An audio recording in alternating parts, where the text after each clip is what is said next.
31-27 е конечниот резултат од дуелот меѓу македонската машка ракометна репрезентација и Турција во рамки на квалификациите за Европското првенство 2020 кој синоќа се одигра во Битола.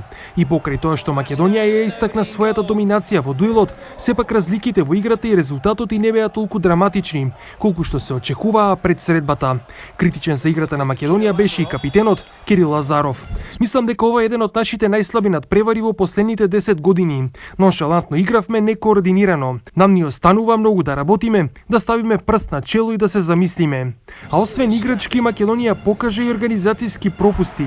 Па во Битола над 500 навивачи со купени билети не влегоа во салата. Но не е се така лошо. Македонија синоќа го одигра 8-миот надпревар во Битола и 7-ми пат поред беше победник. Единствениот пат кога не славеше беше ремито против Босна и Херцеговина, кога со 28-28 не го доби надпреварот во квалификациите за Европското првенство 2006. Синоќа на теренот се појави и штипјанецот Мартин Поповски, но немаше реализација.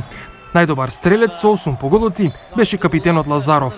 Следниот квалификацијски меч Македонија го игра во недела против репрезентацијата на Грција во Кожани.